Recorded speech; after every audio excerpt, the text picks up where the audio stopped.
Paper leak मामले पर प्रधानमंत्री नरेंद्र मोदी ने आज फास्ट ट्रैक कोर्ट बनाने का ऐलान किया है ताकि दोषियों को जल्द से जल्द कड़ी सजा दिलाई जा सके। लेकिन प्रधानमंत्री मोदी के इस ऐलान के बाद भी संसद के बाहर और भीतर हंगामा लगातार जारी है। विपक्ष इस बात पर अड़ा है कि पहले शिक्षा मंत्री धर्मेंद्र प्रधान इस्तीफा दे, फिर इस पर स्थगन प्रस्ताव लाकर चर्चा कराई जाए। उधर सरकार ने विपक्ष को चुनौती देते हुए कहा है कि वो जब चाहे सरकार चर्चा करने को तैयार है।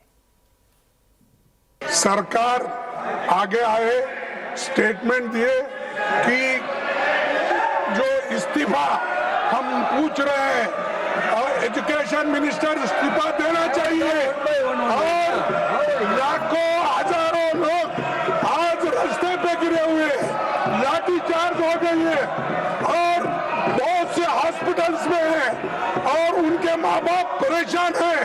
इसीलिए मैं आपसे विनती करता हूं, उनका रिजिग्नेशन पहला लीजिए, डिस्कशन शुरू कीजिए। हम तैयार हैं डिस्कशन के लिए, इस्तीफा जरूर होना चाहिए। ऑपोजिशन विपक्ष का व्यवहार बहुत ही गैर जिम्मेदाराना है, बहुत ही गैर जिम्मेदाराना है। ये न चर्चा चाहते हैं, न ही हाउस को चलने देना चाहते हैं। पहले इन्होंने कहा कि आप पेपर लीक पर चर्चा करो और सरकार ने कहा कि हम नीट पर चर्चा करेंगे, हर विषयों पर चर्चा करेंगे, उसके लिए हम तैयार हैं। तो आज दिन भर के अपडेट के लिए चलते हैं लक्ष्मण रॉय के पास। लक्ष्मण जी, प्रधानमंत्री ने जो ऐलान किया है उस पर क्या अमल शुरू हो गया है और प्रधानमंत्री के ऐलान के बाद भी विपक्ष का हंगामा लगातार क्यों जारी है? देखिए, दरअसल चौथे दिन भी विपक्ष का हंगामा थमने का नाम नहीं ले रहा है। संसद के बाहर, संसद के भीतर, यहां तक कि धरना प्रदर्शन स्थल पर, सड़कों पर। और शायद इस बात का अंदाजा सरकार को था। यही वजह क्या सुबह ही संसद की कार्रवाई शुरू होने से पहले ही प्रधानमंत्री ने एक्स पोस्ट के जरिए ये ऐलान किया कि नीट पेपर लीक मामले में फास्ट ट्रैक कोर्ट बनाया जाएगा और दोषियों के खिलाफ जल्द से जल्द कार्रवाई की जाएगी। उन्होंने कठोर शब्दों में लिखा कि छात्रों के भविष्य के साथ खिलवाड़ करने वालों को कतई बख्शा नहीं जाएगा। और उनके इस ऐलान के तुरंत बाद जो सार्वजनिक परीक्षा अधिनियम है, इसके तहत 4 राज्यों में फास्ट ट्रैक कोर्ट बनाने की तरफ कदम भी बढ़ा दिया गया, जिसमें दिल्ली, कोलकाता, बॉम्बे और मध्य प्रदेश शामिल है। और माना जा रहा है कि बहुत जल्द यहाँ पे फास्ट ट्रैक कोर्ट काम करना शुरू भी कर देगा। लेकिन प्रधानमंत्री के इस ऐलान के बावजूद भी संसद के बाहर या संसद के भीतर हंगामा थमने का आसार नहीं रहा। प्रधानमंत्री के इस ऐलान के कुछ ही देर बाद विपक्षी दलों के नेताओं की, इंडी गठबंधन के नेताओं की बैठक हुई और फिर वहां पर रणनीति तैयार हुई। जैसे ही संसदीय कार्रवाई 11 बजे शुरू हुई, दोनों सदनों में जमकर हंगामा हुआ और हंगामा इस कदर पहुंच गया कि बार बार सदन को स्थगित करना पड़ा और सदन फिर आखिरकार पूरे दिन भर के लिए स्थगित होता हुआ दिखा। संसद के बाहर भी सत्ता पक्ष विपक्ष दोनों तरफ से काफी ज्यादा प्रदर्शन होते रहे और यहाँ पे विपक्ष ने अब जो मांगे रखी हैं, उनका कहना है कि हम चर्चा करेंगे, लेकिन चर्चा तभी करेंगे जब शिक्षा मंत्री धर्मेंद्र प्रधान इस्तीफा दे। धर्मेंद्र प्रधान इस्तीफा दें, उसके बाद सेक्शन 267 के तहत हम स्थगन प्रस्ताव लाकर चर्चा करेंगे, जिस पर आगे चलकर वोटिंग भी होती है। सरकार इन सारे शर्तों के साथ चर्चा कराने के मूड में नहीं है, लेकिन सरकार ने साफ कहा है कि जब आप चाहें हम चर्चा कराने को तैयार हैं, जिस समय चाहे चर्चा कराने को तैयार है। लेकिन इसके साथ ही विपक्ष भी अड़ा हुआ है कि पहले धर्मेंद्र प्रधान का इस्तीफा हो। मुझे लगता है कि जब तक सड़कों पर प्रदर्शन थोड़ा सा नरम नहीं पड़ता, विपक्ष भी अपने रवैये में नरमी लाने को तैयार नहीं है, क्योंकि आखिरकार उनको भी अपनी राजनीतिक एक मौके दिख रहे हैं। जी बिल्कुल लक्ष्मण जी, बहुत बहुत शुक्रिया इस पूरी जानकारी के लिए। मॉनसून सत्र के चौथे दिन संसद भवन के बाहर एनडीए और विपक्ष के सांसद आमने सामने आ गए। कांग्रेस अध्यक्ष मल्लिकार्जुन खड़गे, राहुल गांधी, प्रियंका गांधी, समाजवादी पार्टी अध्यक्ष अखिलेश यादव समेत विपक्षी सांसदों ने सरकार के खिलाफ नारेबाजी की। विपक्ष के सामने एनडीए के सांसद भी विरोध प्रदर्शन में उतर गए। इस दौरान दोनों पक्षों ने एक दूसरे के खिलाफ जमकर नारेबाजी की। एनडीए सांसद पीएम आवास के बाहर 21 जुलाई को हुए राहुल के धरने का विरोध कर रहे हैं। वहीं विपक्ष नीट पेपर लीक को लेकर शिक्षा मंत्री धर्मेंद्र प्रधान के इस्तीफे की मांग कर रहे हैं। प्रदर्शन के दौरान प्रियंका गांधी एनडीए सांसदों के बिल्कुल करीब चली गई। सुरक्षा कर्मियों ने बीच में आकर उन्हें रोका। नीट पेपर लीक के विरोध में लगातार 34वें दिन भी जंतर मंतर पर धरना प्रदर्शन जारी है। सरकार ने प्रदर्शनकारियों को बातचीत के लिए न्योता भेजा है, लेकिन सीजेपी के प्रदर्शनकारी जंतर मंतर या किसी न्यूट्रल जगह पर बातचीत करने की जिद पर अड़े हैं। इधर दिल्ली के कैनॉट प्लेस में आसपास की सभी दुकानों, दफ्तर और रेस्टोरेंट्स को शाम 6:30 बजे के बाद बंद करने का आदेश दे दिया है। वहीं पीएमओ में केंद्रीय मंत्री जितेंद्र सिंह ने कहा है कि सरकार छात्रों के मुद्दे पर कहीं भी बातचीत के लिए तैयार है, चाहे वो स्वास्थ्य मंत्री जेपी नड्डा का ऑफिस हो या आवास या कोई और जगह, और सरकार प्रदर्शन के सभी मुद्दों पर विचार के लिए भी तैयार है। आंदोलन के विषय को लेकर के और उसके साथ साथ जुड़े अन्य विषयों को लेकर के भी चर्चा के लिए सरकार तैयार रहेगी। चर्चा में देश के स्वास्थ्य मंत्री और वरिष्ठ नेता श्री जेपी नड्डा जी रहेंगे, उनके हमरा उनके संग मैं भी रहूंगा, और धीरे धीरे हम इसी चर्चा के माध्यम से समाधान की ओर बढ़ सकते हैं, और समाधान से ही नया रास्ता भी निर्धारित हो सकता है। जहां भी आप कहें, चाहे आप रेजिडेंस पर कहें नड्डा जी की, तो वहां भी चर्चा हो सकती है। अगर आप कहें ऑफिस में, तो ऑफिस में भी हो सकती है। चलिए अब इस पूरे विषय को डिटेल से समझते हैं संवाददाता आलोक प्रियदर्शी से। आलोक, सरकार ने तो साफ कर दिया है कि वो बात करने के लिए तैयार है, तो अब मामला कहां फंसा है? क्यों बातचीत शुरू नहीं हो पा रही है?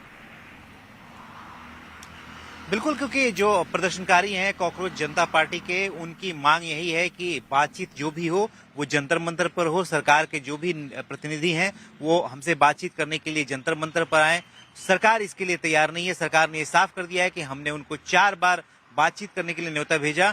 उनसे कहा है कि जो केंद्रीय मंत्री जेपी नड्डा हैं उनके आवास पर या दफ्तर में कहीं पे भी बातचीत हो सकती है, लेकिन कॉकरोच जनता पार्टी के जो कार्यकर्ता हैं, उनके रिप्रेजेंटेटिव हैं, वो बातचीत करने को तैयार नहीं है। वो चाहते हैं कि सरकार के लोग जंतर मंतर पर आए।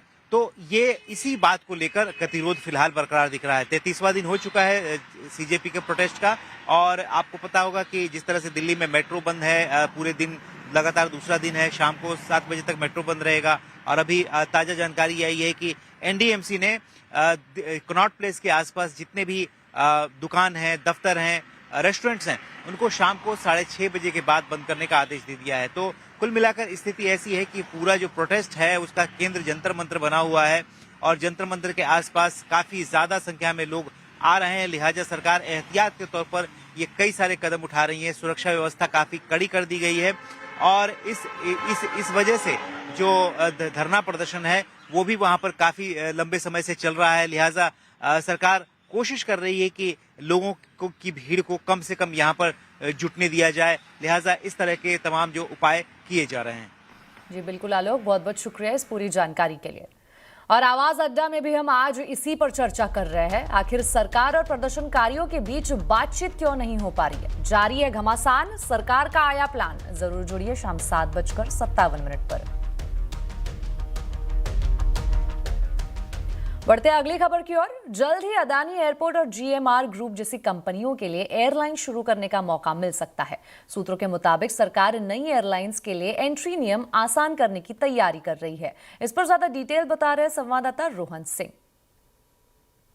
जो सूत्र हमें बता रहे हैं कि सरकार चाहती है कि जो एविएशन में मोनोपोली है या डुओपोली है वो खत्म हो, और इसके लिए कुछ रूल्स में वो ट्वीक करना चाह रहे हैं।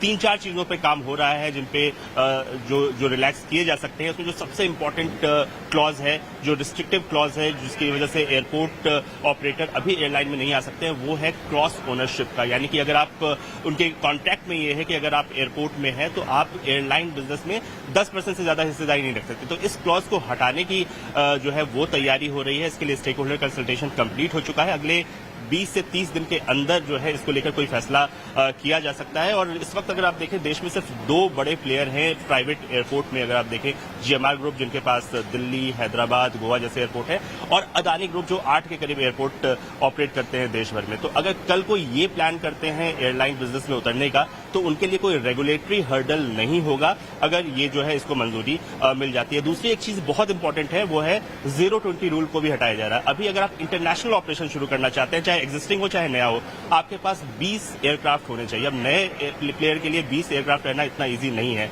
तो इसको भी रिकंसिडर किया जा रहा है। यानी कि अगर कोई नया प्लेयर आता है, इंटरनेशनल रूट पे ऑपरेट करना चाहता है, तो वो तुरंत ऐसा कर सकता है। इसके अलावा कुछ और चीजें हैं, कैपिटल कितने रिक्वायरमेंट है या फिर पायलट हायरिंग से जुड़ी जो नियम है, उसको भी रिलैक्स करने की बात हो रही है। अब जो सूत्र हमें बता रहे हैं कि ये किसी एक कंपनी को, एक ग्रुप को ध्यान में रखते हुए नहीं किया जा रहा है। ये इसके लिए यहाँ पे स्टार्टअप्स जो आना चाहते हैं एयरलाइन में, उनके लिए भी रिलैक्सेशन के क्लॉज होंगे। लेकिन एक और खबर जो आज रॉयटर्स के हवाले से आई है कि अदानी ग्रुप ने इंटरेस्ट शो किया है, वो इंटरेस्टेड हैं, वो कंसिडर कर रहे हैं एविएशन एयरलाइन बिजनेस में आने का। तो अगर आप इन दोनों खबरों को देखें तो कुछ संकेत जरूर निकाले जा सकते हैं। मर्सिडीज बेंज इंडिया ने भारत में अपनी नई AMG E53 hybrid 4MATIC plus car launch कर दी है। ये भारत की पहली electrified AMG E class sedan है, जिसमें AMG की हाई परफॉर्मेंस और प्लग इन हाइब्रिड टेक्नोलॉजी का मेल देखने को मिलता है। कार में और क्या क्या खूबियां हैं, बता रहे हमारे संवाददाता रोहन सिंह। अगर आप AMG E क्लास की परफॉर्मेंस और लग्जरी चाहते हैं, लेकिन साथ ही प्लग इन हाइब्रिड टेक्नोलॉजी भी चाहते हैं, तो मर्सिडीज बेंज इंडिया आपके लिए खास पेशकश ले आई है। ये है Mercedes AMG E53 hybrid 4MATIC। ये पहली भारत की AMG E क्लास है जो प्लग इन हाइब्रिड टेक्नोलॉजी में आई है, जो कि इलेक्ट्रिफाइड है। 2 वर्जन में इसे उतारा गया है। एक है परफॉर्मेंस एडिशन, जिसकी कीमत 1.45 करोड़ से शुरू होती है। वहीं दूसरी तरफ अगर रेसिंग एडिशन आप लेते हैं तो 1.48 करोड़ से इसकी जो है कीमत है ये शुरू की जाएगी। जो अगर इसके लुक्स की बात करें, ये पूरी तरह से जो AMG की सिग्नेचर लुक है आपको यहाँ पे देखने को मिलेगा। यहाँ पे आपको AMG की बड़ी ग्रिल हुई, LED हेडलाइट हुई, स्पोर्टी बम्पर से एक बहुत ही दमदार लुक इसे बनाते हैं। साथ ही 20 इंच का AMG alloy wheel, flush door handle और स्पोर्टी डिजाइन यहाँ पे आपको देखने को मिलेगा। अगर आप इंजन की बात करें तो 3 लीटर का 6 सिलेंडर टर्बो पेट्रोल इंजन यहाँ पे है और साथ ही इसे पेयर किया गया है 120 किलोवाट के इलेक्ट्रिक मोटर के साथ। अगर कंबाइंड आउटपुट देखें तो 430 से 450 किलोवाट का इसका कंबाइंड आउटपुट यहाँ पे आता है। और सिर्फ अगर आप इसे इलेक्ट्रिक वर्जन पे चलाते हैं तो भी जो है 100 किलोमीटर से ज्यादा की सिर्फ इलेक्ट्रिक मोड पे ये रेंज इसको मिलती है। इसकी टॉप स्पीड की बात करें 250 किलोमीटर प्रति घंटा की जो है ये टॉप स्पीड है यहाँ पे। लेकिन अगर आप ड्राइवर्स पैकेज लेते हैं तो 280 किलोमीटर प्रति घंटा की यहाँ पे आपको रेंज देखने को मिलेगी। 0 to 100 किलोमीटर सिर्फ 3.8 सेकेंड में ये गाड़ी पहुंचा सकती है आपको। तो काफी दमदार परफॉर्मेंस है इसका। मर्सिडीज बेंज इंडिया का कहना है कि वो पावर ट्रेन एग्नोस्टिक अप्रोच अपना रही है भारत के लिए। तो ये एक गाड़ी और आने वाले समय में कुछ और जो चीजें पाइपलाइन में है वो इसके इस पावर ट्रेन एग्नोस्टिक अप्रोच को और प्रूव करेगी। रोहन सिंह, दिल्ली। साथ ही लॉन्च पर बातचीत करते हुए कंपनी के CEO संतोष अय्यर ने कहा कि E क्लास काफी स्पेशल है और भारत में काफी ज्यादा बिकती है। E-Class is the largest selling luxury car in India and also हमारी सबसे ट्रेडमार्क कार हम इंडिया में आए थे E-Class के साथ और E-Class is quite special। उसमें हमने एक परफॉर्मेंस इंजन ऐड किया है and not only performance with an AMG but उसके अंदर हमने फॉर द फर्स्ट टाइम एक हाइब्रिड पावर ट्रेन दिया है। इससे कस्टमर को not only they can enjoy the combustion engine AMG power but जब वो ऑफिस जाते हैं तो 100 किलोमीटर तक प्योर इलेक्ट्रिक ड्राइव ट्रेन में वो गाड़ी चला सकते हैं। So best of all worlds. Apart from that pure driving performance जो हम गाड़ी के साथ देते हैं along with luxury and of course मैं फीचर लिस्ट में नहीं जाऊंगा, rear axle steering and so on and so forth but I think it's a great package in India for the customer who loves luxury और उसे great driving performance की package चाहिए। चलिए बढ़ते हैं आगे और आपको बता दें, देश के कई राज्यों में भारी बारिश से हाल बेहाल है। पहाड़ों पर जमीन खिसकने से आफत आई है तो मैदानी इलाकों में नदियां अपनी रौद्र रूप दिखा रही है। हालात ऐसे बन गए हैं कि गांव के गांव टापू बने नजर आ रहे हैं। वहीं शहरों में सड़कें दरिया बन गई है। कई जगहों पर पानी इतना भरा है कि गाड़ियां की मानो जल समाधि बन गई है। जम्मू कश्मीर से उत्तराखंड तक मूसलाधार बारिश से तबाही मची है। जम्मू कश्मीर में रियासी से लेकर अखनूर, नौशेरा, उधमपुर तक नदियां उफान पर है। गुजरात की बात करें तो वहां वलसाड़ और नवसारी में बाढ़ ने लोगों का जीना मुश्किल कर दिया है। इसके साथ ही असम में बाढ़ और बारिश से 50 से ज्यादा लोगों की मौत से हड़कंप मचा है। जम्मू कश्मीर के रियासी से अखनूर, नौशेरा और उधमपुर तक बारिश का कहर देखने को मिल रहा है। रियासी में उफनती अंस नदी के तेज बहाव में नदी किनारे बना एक मकान देखते ही देखते ताश के पत्तों की तरह ढहकर बह गया। भारी बारिश के बीच नदी का जलस्तर बढ़ने से एक सड़क भी सैलाब में बह गई, जबकि एक अन्य सड़क 2 हिस्सों में टूट गई।